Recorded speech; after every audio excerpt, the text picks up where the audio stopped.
नमस्कार। आज मी दाल पकवान बनवते। सिंधी रेसिपी दाल पकवान नाश्त्याचा प्रकार आहे। नाश्त्यालाही आपण वापरू शकतो किंवा अशी किटी पार्टी, लहान मुलांची पार्टी असेल असे छोटे छोटे पुऱ्या करून आपण तेही देऊ शकतो। एक दिवस आधी आपण पुऱ्या करून ठेवायच्या, हे पकवान बनवून ठेवायचं म्हणजे ऐन वेळेस आपल्याला गरम गरम डाळ पकवान देता येईल नाश्त्यासाठी। 3 ते 4 दिवस टिकतात त्या पुऱ्या, 10 दिवसही टिकू शकतात। अगदी आयत्या वेळेस आपण डाळ शिजवून डाळ तयार करून दाल पकवान सर्व करू शकतो।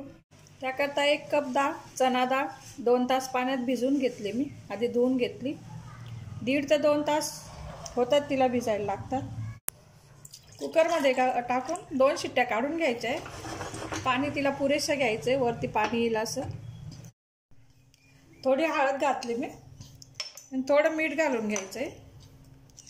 मीठ घातलं, 2 शिट्ट्या करून डाळ शिजून घ्यायची छान अशी नरम। 1 कप डाळसाठी 2 कप मैदा घेतला आहे मी पकवानसाठी। आपण पकवान बनवतो मैद्याचं।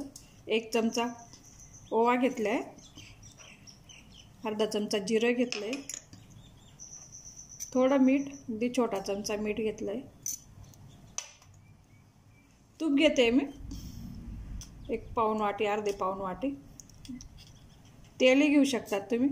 आपल्याला समोसाच्या पिठासारखं भिजून घ्यायचं आहे। सगळीकडून असं मैद्याला मोहन लावून घ्यायचं आहे। समोसाच्या पारीचं कणकेप्रमाणे आपल्याला कणिक भिजून घ्यायचं आहे। कोमट पाणी घेतलं आहे मी, अगदी हलकं गरम केलं आहे। त्याच्याने कडक कणिक मळून घ्यायची अशी घट्ट। असं मैदा भिजून घेतला आहे मी। लगेचच आपण लाटायला घेणार आहोत छोटे छोटे गोळे करून, किंवा एक मोठा गोळाही लाटून छोट्या आकाराचे कापून घेऊ शकतात तुम्ही, पुऱ्यांच्या आकाराचे। पातळ पुरी लाटून घ्यायची आपल्याला। एक मोठी पोळी लाटून छोट्या झाकणाने त्याचे लहान लहान आकार पुऱ्या कापून घ्यायच्या, किंवा एक छोट्या छोट्या पुऱ्याही गोळे करून लाटून घ्यायचे। अशी मोठी पोळी लाटून घेतली मी। एक डब्याचं झाकण घेतलं आहे, किंवा प्लेट असेल तुमच्याकडे तेही घेऊ शकता, म्हणजे एका आकाराच्या अशा पुऱ्या येतील। एका याच्यात 3 पुऱ्या बसल्या आहेत, कापून घेते मी।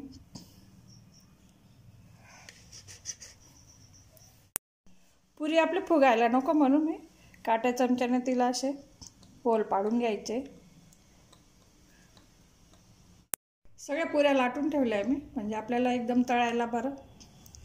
तेल ठेवलं आहे आपण। तेल असं खूप नाही तापू द्यायचं, थोडंसं तापलं म्हणजे गॅस लो हीटवर करून घ्यायचा। एक एक पुरी टाकून आपण एकदम फुल तेल तापलेलं राहिलं म्हणजे लवकर ती पुरी तळली जाईल आणि आतून असे खुसखुशीत क्रिस्पी नाही होणार, म्हणून आपण एकदम लो हीट ठेवायचे।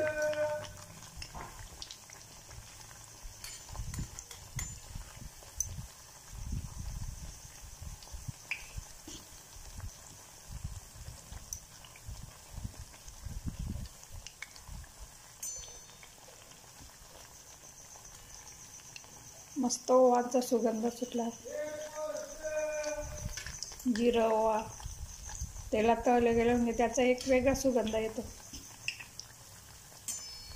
तुम्ही मोठ्याही पुऱ्या लाटू शकतात, उडदाच्या पापडसारखे, किंवा एक मोठे लाटून त्याचे स्ट्रीप पण करून तळू शकता।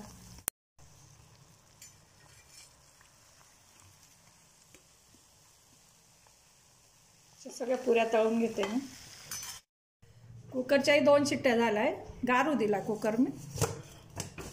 उघडते, अशी मोकळी मोकळी शिजू द्यायची, जास्त गाळ नाही होऊ द्यायची तिला। असे दाणे दाणे दिसायला पाहिजे असे। थोडंसं पाणी आपण एक बाउलमध्ये काढून घेतलं। 1 चमचा तेल घेतलं आहे मी फोडणीसाठी। त्याला जास्त काही फोडणीला मसाले घालायची आवश्यकता नाही।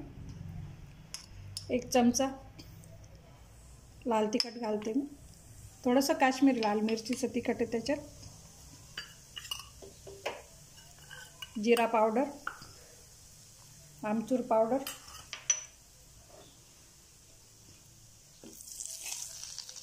त्याच्यात आपल्याला ही डाळ टाकून घ्यायची. थोडी डाळ बाजूला काढून ठेवते, मॅश करून टाकायची आपल्याला. मीठ डाळ शिजताना घातलं आहे मी. आता फक्त आपण जे पाणी घातलं आहे त्यासाठी लागणार आहे आपल्याला मीठ.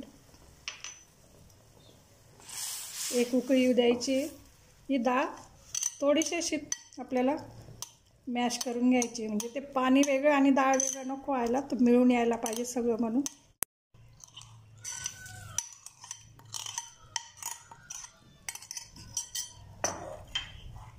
कोथिंबीर थोडं 3 ते 4 मिनटं शिजू देणार आहे. सगळे मसाले एकत्र मिळून येतील असे. 4 मिनटं झाले. मस्त अगदी मंद आचेवर शिजू दिले मी. जास्तही शिजवायची नाही, अशी मोकळी मोकळी डाळ राहू द्यायची. ते आपल्याला तुमच्या आवडीनुसार तिखट मसाले टाकू शकतात तुम्ही, किंवा वरून फोडणी करूनही टाकू शकता आपण. फक्त डाळ शिजून घ्यायची. त्यासाठी चिंचेची चटणी लागणार आहे आपल्याला. चिंच भिजून घेतली, चिंच कोळ काढून घेतला आहे. एक कांदा बारीक चिरून घेतला आहे. टमाटा लागल्यास तुम्हाला आवडत असल्यास, मिरची, कोथिंबीर. आपण सर्व करताना आधी कांदा टाकून घ्यायचा आहे, पाहिजे तेवढा. टमाटा, कोथिंबीर अशी, मिरची, वरून चिंचेची चटणी. ज्याला चिंच नको असेल त्यांनी लिंबूचा रसही टाकू शकतात.